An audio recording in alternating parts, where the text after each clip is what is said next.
Item on the agenda that we want to talk about is our resolution supporting the regional interstate connectivity in eastern North Carolina.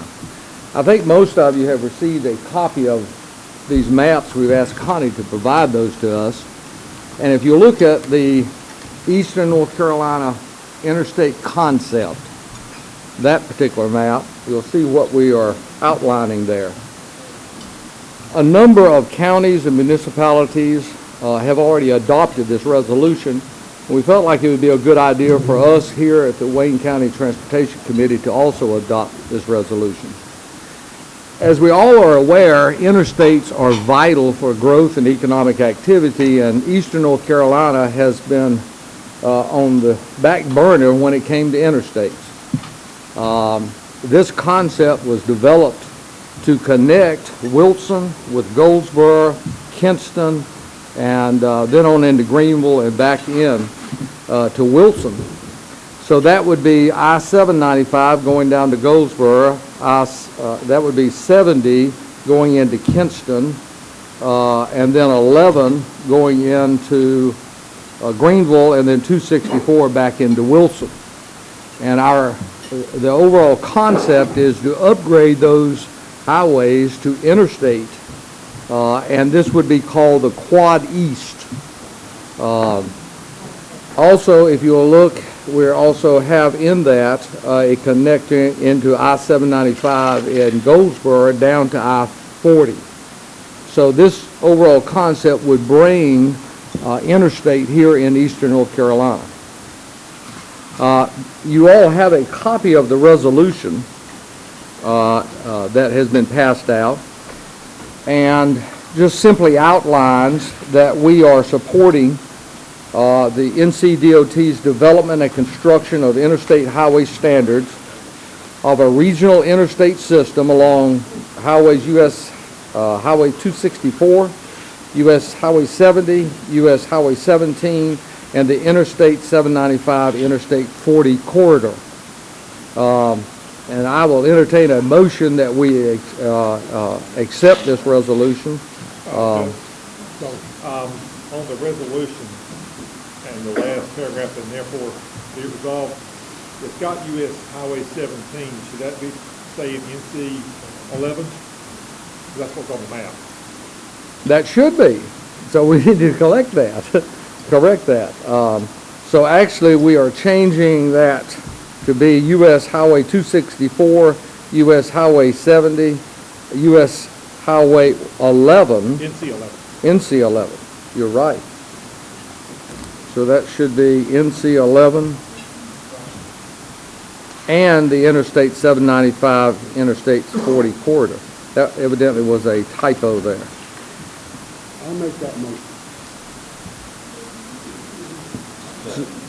We have a motion and a second. Any discussion on this?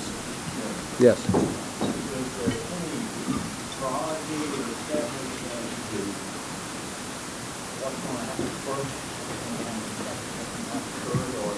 No, actually we're going to leave this, and the resolution as stated actually has all of those, and we're going to leave that to the NCDOT to establish a timetable for that. The overall goal is to actually have the connection between those cities. But as far as whether or not 264 may be improved first or 795, that really we're going to leave to funding and to NCDOT. So no priority was established on this. And during this discussion, if I could also say this, and that is, as we all know, things have changed drastically in regards to highway improvements. Highway improvements now take place and has priority based upon a regional concept or a cooperative effort from communities and counties. It's no longer limited just to a particular county or a city, a municipality. You basically have got to get partners to partner in with you to get improvements. And this concept actually brought in all of those communities and counties in order to have this as really a priority. Any further discussion? If we can then, all those in favor say aye. Aye. All those opposed? That, Who made the motion? I did. oh, I'm sorry, you're over there. All right, so we'll have those changes made to indicate NC 11 and have that sent on to NCDOT. We're going to move on to updates now, and we're going to want to hear from District Engineer John Rouse first on NC Department of Transportation. And if you'll come to the microphone, all those giving an update, I'm going to ask you to come to the microphone because we are filming this, and we're going to have this. We're going to release you for publication, you know, for on the internet.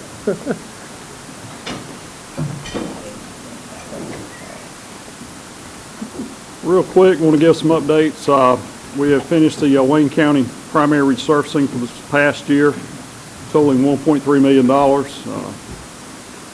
We've awarded contracts for resurfacing for the upcoming year. All the primary resurfacing we're doing in Wayne County. Barnhill was the recipient of the awards, about $560,000 worth. S.T. Wooten Company got the secondary road resurfacing, totaling approximately the same amount, and this work will commence in the spring of next year, 2014. Big project underway, as you know, is the US 70 bypass. We've got 2 end sections of that underway. The center section is already complete. Barnhill has a design build project on the eastern end, and they are close to being on schedule. The amount of rain that we've had here lately, the past few weeks, as you're well aware of, that has really slowed them down quite a bit, but they're very close to their targeted schedule. And again, they have a completion date of July 2015, and all indications from the contractor is they're still going to meet that date. On the western end, S.T. Wooten, it's a conventional bid build project. They are still ahead of schedule, so we don't see any problems with that. The entire bypass, the entire 23 miles being open in July or summer of 2015. Spot safety projects, we have one at NC 581 at Rosewood Road, adding a turn lane at the signal. That is under construction, and Chris is telling me that should be complete next week, we think. Secondary construction, we have a project to widen Royal Avenue to provide a center turn lane from Sunburst to Berkeley Boulevard. Construction on that's going to begin this fall. We also have a project to widen Wayne Memorial Drive at Salston Road and provide left turn lanes at the signal. That is complete. And also have a project to provide dual left turn lanes on Oak Forest Road at US 70. This was a project brought to us through Scott Stevens, the city manager, via the military. This is something they requested. We're 95% complete with plans, and construction on that is going to start this fall. So that is moving ahead. Under urban construction, we've got a project to widen US 117 William Street to a 3-lane section from Bedlam Trail to US 70 bypass interchange. Plans are 75% complete, and construction on that will most likely occur early next spring, and that is going to be funded under part of the US 70 bypass project that's currently underway. We've been able to tie that into the bypass, which helps us out from a funding standpoint. And that's all I have. If y'all have any questions, please. All right. Thank you. Thank you so much. Yep. Okay. Chuck, if you can come and give us an update on the Goldsboro MPO.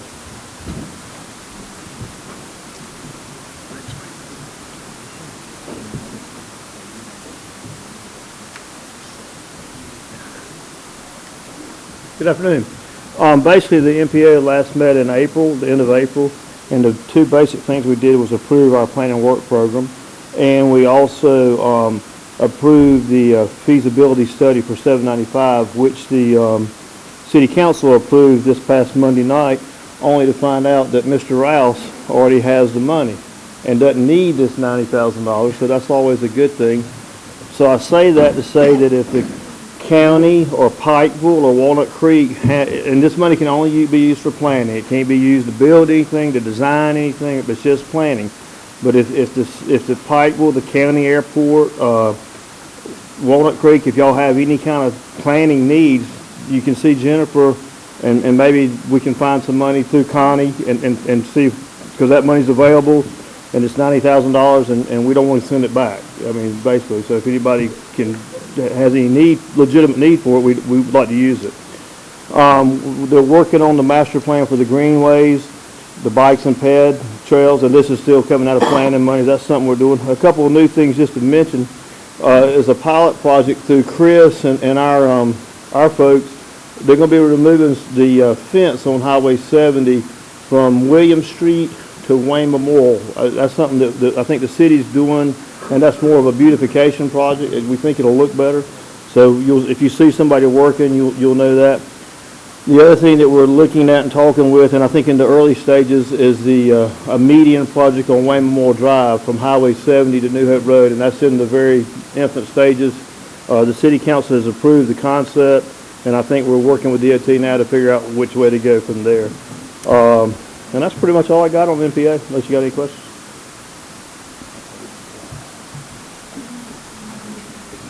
And Rob, if you'll come up and give us a report on the Eastern Carolina RPO.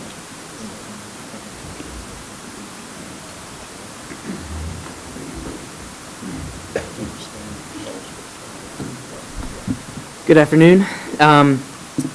The Eastern Carolina RPO is working with DOT on a number of studies at this time, and two of the major important ones are a feasibility study for upgrading 117 from Goldsboro to I-40 in Sampson County where it connects. We just recently had a kickoff stakeholder meeting for that to talk about the scope of the project and to look at the potential opportunities and problems in upgrading 117 to an interstate standard to connect with the existing 795 all the way down to 40. This goes along with the chair's concept of the regional interstate connectivity for Eastern North Carolina. So we're hopefully moving forward on part of that vision that was presented earlier today. We have a meeting Monday for a feasibility study on I-70 from Johnston County line to Goldsboro to upgrade that portion of US 70. I don't have much to report there because we haven't had the meeting yet, but it is a feasibility study that has been funded by DOT, and it will be the kickoff meeting for stakeholders involved in that project. For those of you who don't know, feasibility studies basically look at how much it will cost, any environmental, a bird's eye view of any environmental issues or historic or cultural issues that a project might have before it is moved forward for funding in the TIP. Now that being said, there's a whole new formula for funding, and the Eastern Carolina RPO, along with all of the transportation organizations in the eastern part of North Carolina, have gotten together and adopted specific standards and formulas for the way projects will be looked at on a regional and division level. The statewide projects are we don't really have any input in the new formula. So the new, it's a strategic transportation investments law, and that was just put into effect. So we've been following that, and there's still a lot of unknowns, but but it's starting to get clearer, and we'll keep you up to speed with what's going on there, and I'll try and answer any questions that you all may have. Can you give us a little bit more of an in-depth overview of what criteria is going to be used in regards to the strategic formula? Yes, sir. With the strategic formula, and I'm going to have to cheat, I've got some notes here. That's why we asked you. I used to have this stuff memorized, but it changes. It's changed quite a bit, but now we're recently the Board of Transportation had recommended to the Joint Legislative Transportation Oversight Committee in the legislature following recommendations for scoring for different modes of highway investment, and also aviation and bicycle and pedestrian and all sorts of multimodal transportation. Basically, I'll just focus on the highway because that's been really clarified for the most part. And we have adopted specific regional and divisional, as I mentioned, criteria that will be unique for Division 4 and also Wayne County. And also our funding region, which includes Division 1. And so the statewide mobility, we have 3 tiers of projects. One is a statewide tier, statewide mobility projects. Those include interstates and strategic highway corridors. Regional projects, which are most of our NC routes, and then division needs, which are secondary routes. The statewide projects are to be scored completely on quantitative data. So they're looking at benefit cost criteria, congestion, economic competitiveness, and safety, and then also freight and military.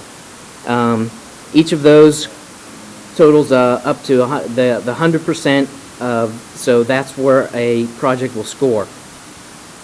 Regional impact is only based on 70% quantitative data. The other 30% is based on local input, 15% from the division and 15% from the RPO or the MPO. Now for, I'll come back to regional after I discuss division just briefly. Then the third tier is division. It is 50% based on quantitative data, benefit cost, congestion, and safety, and then also 50% based on local input, with 25% coming from division and 25% of the input from the RPO or the MPO. Now, those the quantitative scores for regional and division, the law gave us the option of,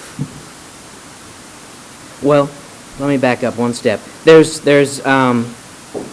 recommended state defaults.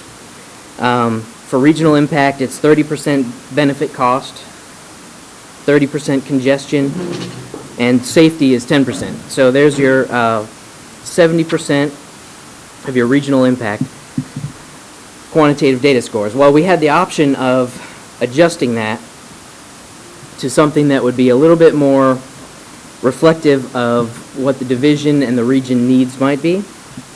And so for Division 4,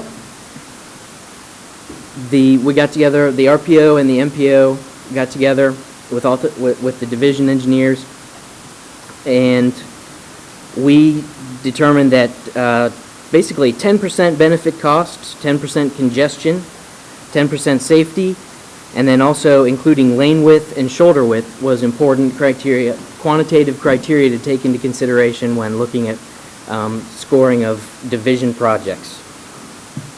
Then for the regional projects, we looked at 20% benefit cost, 25% safety, and 25% multimodal, which multimodal is really a focus on freight and military installations and infrastructure. The group felt that those were more representative than the state defaults, which did not include multimodal, but rather placed a heavier emphasis on benefit costs and congestion, and a little bit less on safety. We felt the safety was more of a concern. So I know I threw a lot of numbers at you and a lot of sort of got into the weeds a little bit here. It is somewhat confusing, but it's a very interesting and exciting time to be in the transportation field to see what changes are going to take place. And happy to talk offline with anyone if you want more information or if you have any questions about the investment formula. Thank you. Kind of put you on the spot there. I appreciate it. We have Gus Tullos here, and I'm going to kind of go off of agenda here and ask him if he might step up and give us some words of wisdom or give us a few comments. Thank you. I'm delighted to be here. This is a very nice crowd, Mr. Chairman, Commissioner, the Senators. Nice to be with everybody. I will make one announcement that you may or may not be aware of. Engineer John Rouse, who just gave his nice presentation, has been moved to Division 2. He's now the new engineer for Division 2, and we'll be getting a new engineer in our division shortly. I think they've already posted the position and interviewed the necessary candidates, so we should know something pretty soon.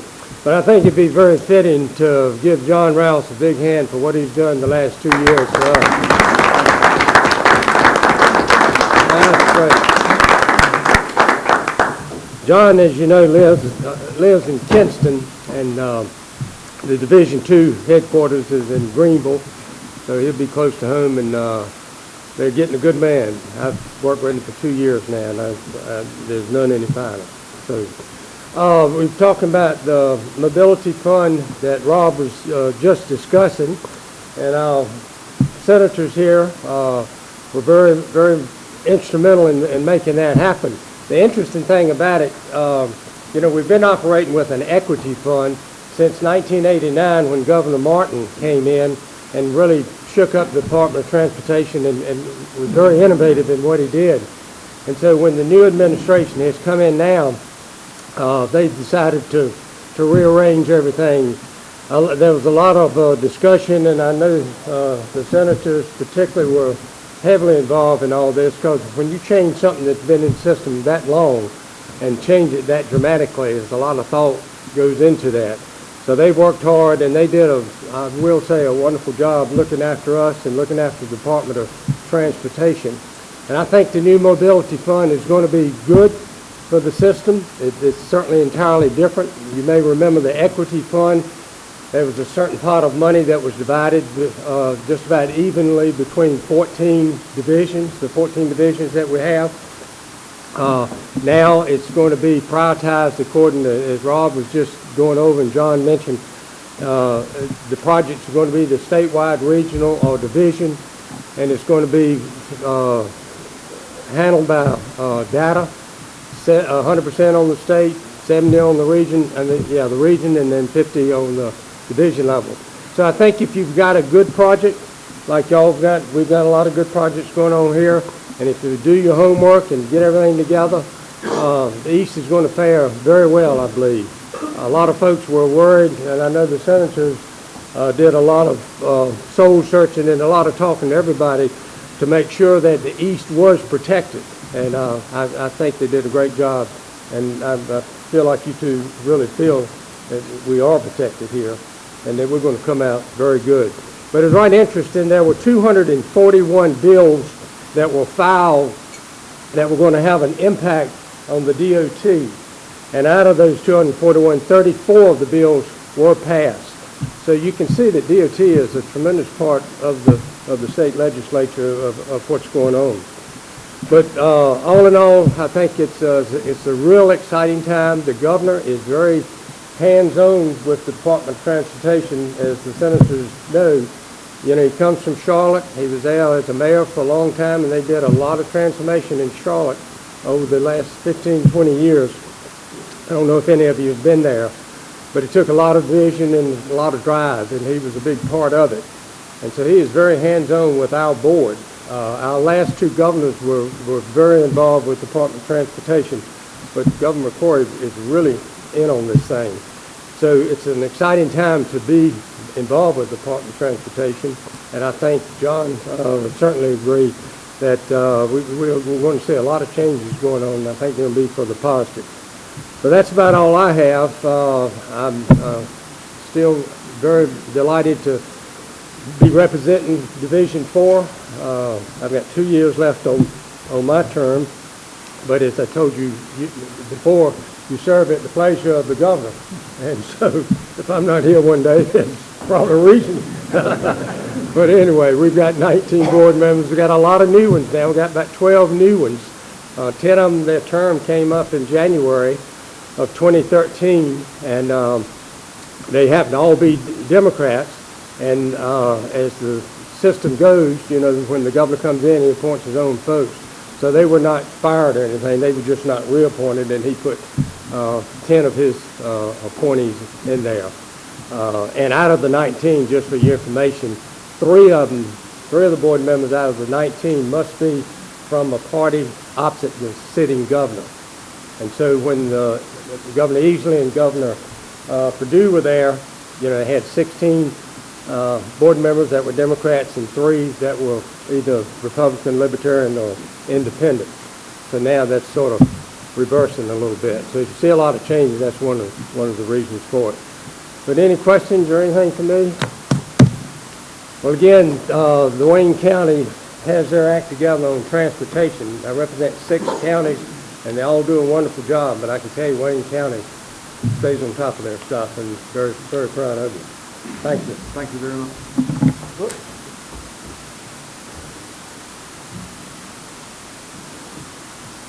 Steve, I think I give us a report on the Highway 70 corridor committee.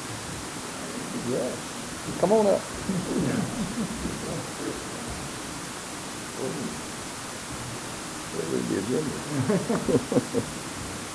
The Highway 70 Corridor Commission, of course, is a very influential commission that has been a great part of the planning stages of the 70 corridor, being from Wake County, as you know, all the way to Carteret. And from our past 70 commission members have been very active, as Gus has said, that we have certainly been active and on top of things and had particularly Wayne County on the radar. But as the 70 Corridor Commission moves forward, we are coming about with some new guidelines, bylaws that we are having put together to restructure the 70 Corridor Commission in a way that it becomes its own entity with its membership aligned more so with the region as we move forward. And that is being worked on and will be brought to the 70 Corridor Commission in just a matter of weeks to be voted on. And there should not be any pushback. It's just the legality and putting it all together to accommodate the need of the region. The second part is that the 70 Corridor Commission is certainly excited about the up to $250,000 that was awarded by NCDOT through help with certainly through John Rouse and Gus Tullos and those with NCDOT looking at the importance of doing just not a feasibility study or an environmental study, but an economic impact analysis that was well needed for the 70. Cambridge has come in and actually had the interviews yesterday with the city, Goldsboro and the county yesterday afternoon with the stakeholders to see how the 70 corridor will shake out after these bypasses. We went over the south part of in Johnston County, the northern part of Wayne, looking at which direction around Kinston and which, of course, the Havelock and on into Carteret of the economic impact, property values, sales tax receipts, interchanges, the strengths and the weaknesses of the economics that will be generated or bypassed because of the existing 70, in particular Wayne County. That was our particular meeting yesterday afternoon with our county planner, myself, and Mr. Daughtery, and the concerns of what it would do economically to Wayne County and the businesses, those employed on the corridor. So we're looking to have that Cambridge study finished up here. Hopefully, it was a 6-month process, but hopefully we can move that up to maybe have it done by certainly the end of the year with that report. And again, I really appreciate, we appreciate here in the county that John Rouse has done such a good job in pushing that to get those fundings and through our senators and House members. The second part of that is the addendum that was made to the 70 Corridor Commission. Again, John Rouse stepping up to the plate and funding the total amount yesterday morning, getting that worked out. We just are just ecstatic about having the 795-40 connector. Senator Pate, Mount Olive resident, that so much in Mount Olive has been done through the Transportation Improvement Plan, through Rob Will with the RPO and Patrick Flanagan with the RPO to work out a comprehensive land use plan in conjunction with the Transportation Improvement Plan for Mount Olive. So much of that moving toward the west and tying on to a 795. And of course, with the 795-40 connector, it puts the city of Goldsboro within 4 blocks of an active straight shot 795, 240 into Sampson County. And along with Sampson County getting on board at our last meeting, but all of this working together actually birthed through the 70 Corridor Commission. It all started with that, and then of course the addendum to that with the 795-40, marching it all the way up to Washington to the Congressman Butterfield, McIntyre, and also Holding. So hopefully we can get some type of congressional action on this, but first we have to have, of course, in particular, the project is being somewhat championed by Holding and Butterfield, wanting the economic impact analysis done so they can sort of handle it up in Washington. But these studies have to be done. So again, I congratulate NCDOT for seeing the importance, Gus, of how this is so important, this 795-40 connector, to connect Sandy, the ports, through the 795 up to Norfolk and the north. But all of that through the 70 Corridor Commission. So just really, really excited about that, Mr. Chairman, and that's sort of my report on the 70 Corridor Commission. Let me elaborate a little bit on that, because I think we're kind of missing really what's happened here in the last few months. A coordinated effort between the NCDOT, our legislators. We were able to actually have 4, not 1, but 4 different studies are simultaneously being done here in Wayne County, affecting Highway 70 and affecting the continuation of 795. We have to have that economic studies done, and we have to have the impact studies done. And those studies have been launched or are about to be launched. I think Tuesday is when we're launching the impact study for 795. Oh, I'm sorry. No, 70 from Johnson County. Okay, you're right. It is That'll be Monday. so many impact studies going on, I'm getting confused.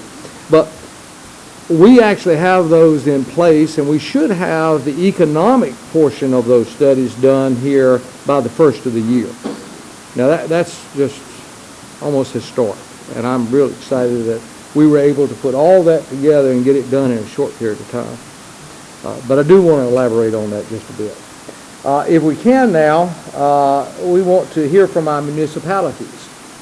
So we're going to start with Lou. If you'll come up and kind of give us some things going on there in Walnut Creek. I'm sorry for my informality, but I call everybody on the first name basis. I promise to be brief. We don't have a whole lot going on in Walnut Creek that involves transportation in that arena right now. Most of our work is being done internally. Of course, we get Powell bill funding, and that funding is coming along as scheduled.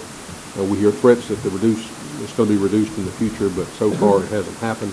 So we're tickled with that. As I promised, I'd be brief, so that concludes my report. Anybody has any questions of Walnut Creek, I'll be glad to entertain them. Okay, thank you. Thank you. Scott, if you come and give us some information for the city of Goldsboro.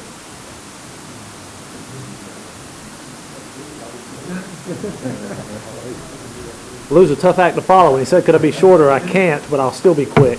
A couple items I would like to share. Resurfacing. We've completed our resurfacing project from last year. It was $400,000. That work is done. The council awarded another $240,000 worth of resurfacing, which will focus on Parkway Drive, Lock Haven on the west side, and then Klingman. So those 3 streets are part of our next resurfacing, and they ought to be done in the next several months. Greenways, we've talked a lot about greenways in Goldsboro. We have a group that is very, very interested in promoting greenways. We do have 2 grants or 3 grants coming through a little over $800,000 for greenways, really to extend the New Hope multi-use trail that's there back behind Wayne Memorial or Wayne Community College and Wayne Memorial Hospital, and then some other work along Stony Creek within the park and along that outfall of surfacing greenway areas. And I did want to mention the Tiger Grant. The city has applied for the Tiger Grant. Again, if you don't apply for the grants, they don't come to you. And we've tried to tie in Union Station renovation, the Gateway Transfer Center funding, and then street work along Center Street, Walnut, and Carolina Avenue. So $21 million with a local match of about $5.5 million. So if there are any questions, I'd be happy to answer those, but those are the top things moving along. Thank you. Charles, from Mount Olive, you want to give us a report of things going on there?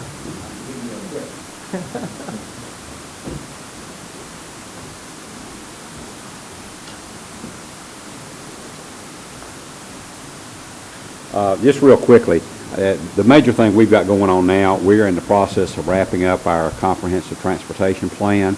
I was very gratified to see when we had the scoping meeting, the 31st, that the 795 corridor that comes directly through Mount Olive basically coincides with what we've got on our comprehensive transportation plan. And really what I want to do more than anything else today is to thank our county officials, elected officials, and the county planner for being at that kickoff meeting, the legislative support for that, and the DOT representatives and the DOT board, because that, to me, everything that was said and done at that meeting certainly bodes well for the future of that I-795 corridor, and that 795 corridor certainly is going to have a tremendous impact on not just Wayne County, but all of eastern North Carolina. That's going to open up transportation options that don't exist now. So I really just want to thank y'all for your support and being at the meeting, and everybody from DOT, elected representatives, because that's going to be a huge asset to this county and eastern North Carolina. Thank you.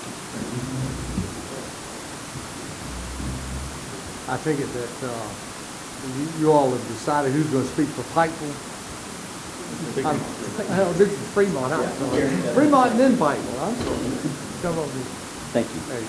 Town of Fremont, right now we don't have any major transportation projects or anything. We're concentrating on some water projects and some sewer projects we've got going on. Once we get those completed, we're going to do quite a bit of resurfacing, but we figured let's get the water and under the ground fixed before we fix it on top of the ground side. And so we're kind of like Walnut Creek. We don't have a lot going on right now with transportation, but thank y'all. We appreciate all the things the county is doing for us right now, and all the work out here on 795 and making the connection down there, because we know that's going to help us up in Fremont. So thank y'all very much. Thank you. Proctor?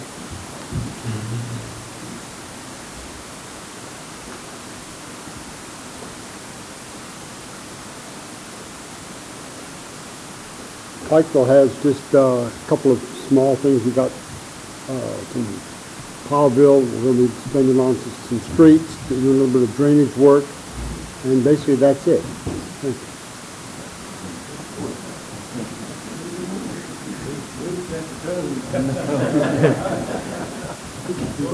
Well, I know our Fremont and Pikeville would both be very excited to see the continuation of 795 and seeing all that Myrtle Beach traffic coming right by you. It will open up that industry and growth and so forth. We decided we're going to annex on the other side of 795. Oh, yes. Good luck with that. We're going to annex Goldsboro. Oh, okay. Goldsboro. Come on down.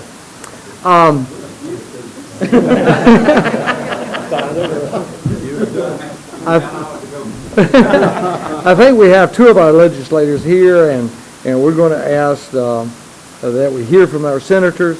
So we're going to hear from our senator. If you'll come on up and speak to us, I appreciate it. Well, Lou set the tone, so take care. Have a good. No, it's good to see everybody. My name's Don Davis. I serve in Senate District 5. And truly, it's good to see actually some I hadn't seen in a little while. And I can tell you, Rob, I know you're going at it with the RPO, and it's been some 10 years ago. I actually served on the RPO, and later had the opportunity to go in. This time around in this session, I was appointed to Appropriations, Transportation Appropriations Committee. Not necessarily doing as much of the policy side, but definitely on the appropriation side. And I can tell you that we would see the secretary frequently coming to the meetings for different things. And I know that we've spoken quite a bit about Wayne County, Quad East, all the efforts that's taking place here.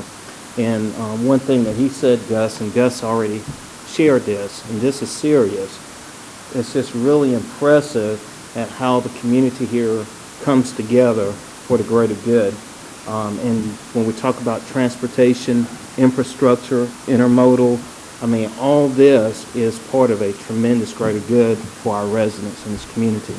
One thing I would add, much has already been said, one thing I would add is, especially with the municipalities and coming out of a municipal background, there should be a little bit more flexibility with Powell Bill this go around. And I think that was one of the things that I was, glad to see and help, kind of push it along a little bit further. When you're in a minority, you push it along. But, truly, and I say that jokingly because out of all the things, and Lois probably could somewhat attest to this, transportation tend to be a lot less political. At the end of the day, I think we all, want to, get to our various points of destination. I'm just excited. I'll say this. I'm excited when I look at all that's going on, hear all that's taking place, and your chair and members of the board have been very vocal in reaching out to us.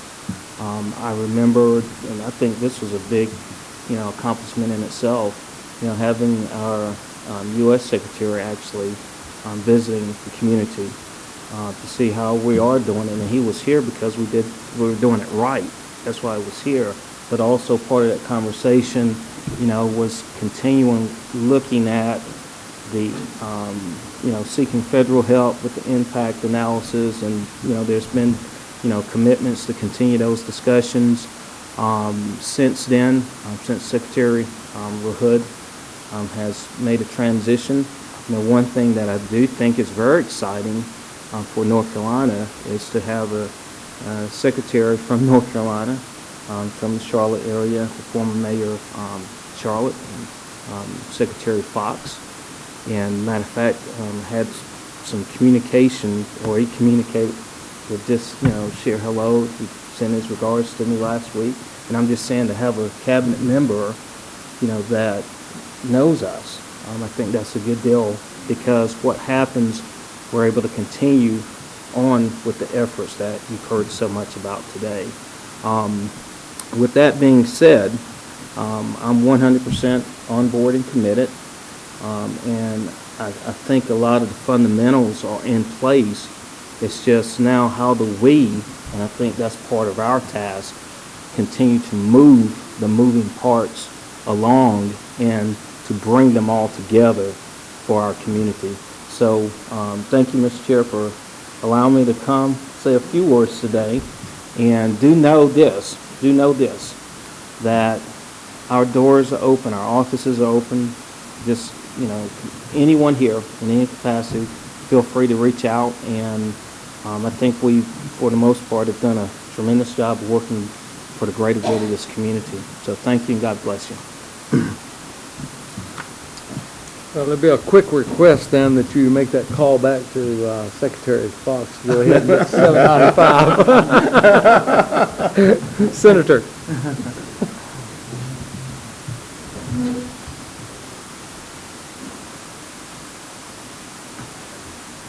Well, good afternoon. I guess I'm the last person over. You got the gateway is still here, but I'm going to be very quick. Speaking of quick, Dave Quick, it is a delight to see you here. I have not seen you in some time, and I understand you've had a little bout of illness, and I'm glad you're out and about and I keep hearing good remarks and good reports about you, so delighted to see you. And all of you can sleep more soundly because the General Assembly session is over.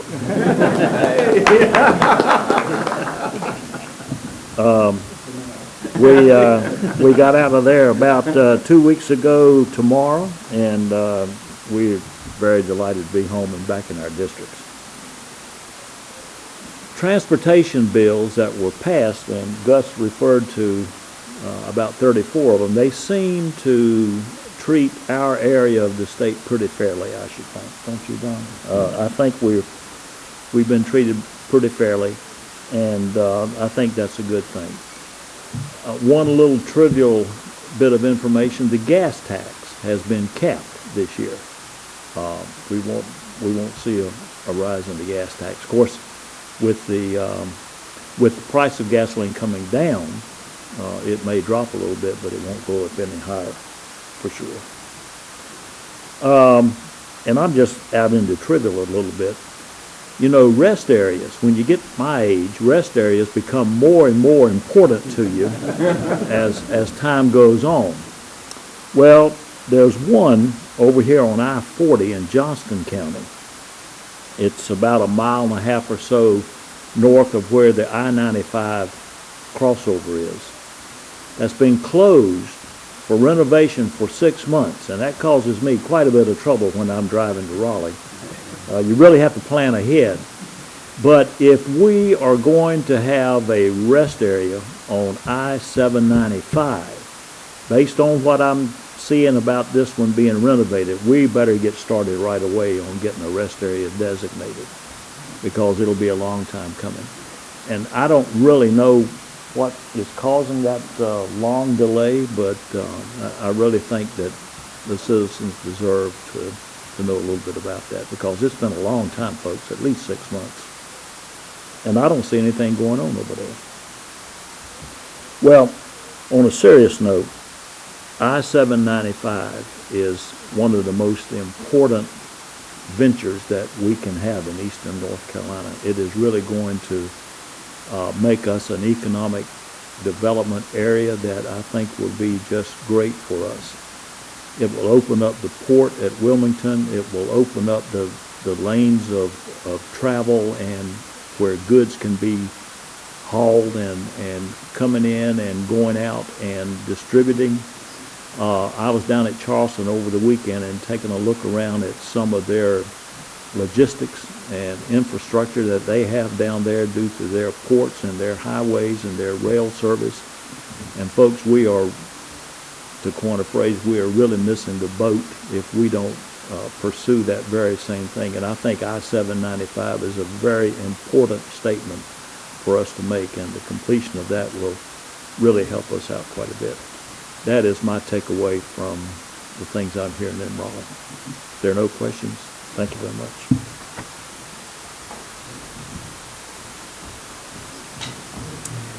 And now we're going to hear from our newest addition. We want to hear a little bit about Gateway and some of the plans and changes that are coming up. So, Ms. Lambert, if you'll come up and speak to us and give us an update on what's going on with Gateway.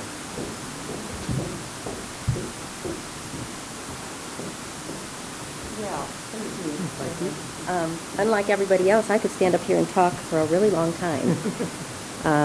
Very passionate about what we're doing and how important transportation is to this community. I do appreciate the opportunity to speak with you today.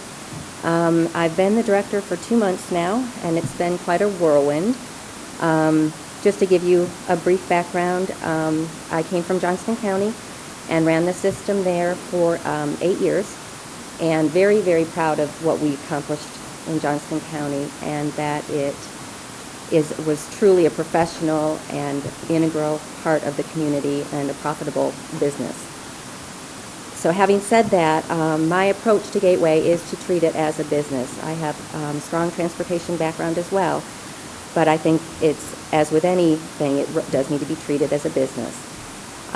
So having said that, our mission statement is to be the premier provider of transportation services for the residents of Wayne County. After coming on board and taking an initial analysis of the system, I identified key areas that needed to be addressed quickly. And I'm in the process of redeveloping basically the entire operation based on business principles. I'd like to share with you 3 major highlights that we've achieved just over the past 2 months. First, we have gone through a major reorganization in order to ensure that we have the right people aligned in the right positions and have emphasized the importance of accountability. We've implemented new scheduling software effective August 1st, and inherently with that we will see improved efficiencies through scheduling. That will also give us the data that we need to do some strong rate and route analysis. The third major accomplishment is that we were able to apply for a competitive grant through NCDOT, and the good news is that it's a grant that would be effective this fiscal year. 99.9% sure that it will be approved. I've worked closely with the DOT representatives on this. And the amount of the grant is $360,000 over 2 years. And we were able to provide the local match through another grant that we received for rural operating assistance. So that grant would be focused on improving public transportation and providing more public transportation and helping to subsidize those fares additionally. I have strong support across the industry, and my governing board, Commissioner Bell, has been amazing and very supportive, and that's given me what I need to move the system forward. So I want to let you know that I'm committed to working towards achieving the goals that we've aligned with our mission statement. And I do appreciate the opportunity to be here. I look forward to working with all of you, and will welcome your support and input at any time. And if you have any questions, I'd be glad to answer those. Any questions? Okay, thank you. Just some closing comments. And Mike, keep me straight on this. We have a new industry that came into our community here several months back and opened up, and that company's name, ACX. That company came in and created jobs, but additionally, the impact to our agriculture is dramatic because of their purchasing. But that company ships exclusively overseas. That company processes those items here and ships it all the way to Norfolk to be shipped out to go overseas. Now just think about that for just a moment. That doesn't really make a whole lot of sense. We lose all of those dollars to our neighboring states for shipping. So we just got to do a lot better job. I also want to leave you with this thought as I try to preach as much as I can. Look at the assets that we have here in Wayne County. Just take a short look and see what we have. We don't have one railroad, we have 2 railroads. They intersect right here in Wayne County. We have US 70 going down to Moorhead, but we have half of 795 going down to Wilmington. We have the highways, we have a certified workforce. Imagine the impact of attracting industry if we are complete this infrastructure. Transportation's key to it. And we in this room need to talk about that in our communities. We've got to get support. We've gone outside of Wayne County and we've gotten support from our neighbors. 795 not only affects Wayne County, it affects Duplin County, Sampson County. It affects a great deal down as well as up in Wilson. We have support from the adjoining senators and legislators from these communities, and that's how you get things done, and that is through partnership. So I encourage us to continue to talk up what we really need here in Wayne County. I remember we were having a discussion in regards to the economic impact on 70. And one of the questions was, is it more important to have a freeway status to I-95 or to the port in Wilmington? And being as controversial or non-controversial as I am, I turned around and stated, well, looking at it, it's probably 95. Because really, when it gets down to Moorhead is really only a bulk port. And if you really look at it, they only had like 700 containers that were shipped out of Moorhead last year. So they're not really set up for container traffic. Yet. But the bulk of shipping is done by containers. So we do need to talk to our port authority and get them to change their shipping mode somewhat. As Sandy said, yet. They need to enhance that. So there are some enhancements. Any other comments before we close? Our next meeting is scheduled here at Lanetree on February the 13th. That's a Thursday. If there's no other comments, hear a motion for adjournment? So moved. All those in favor say aye. Thank you so much for attending.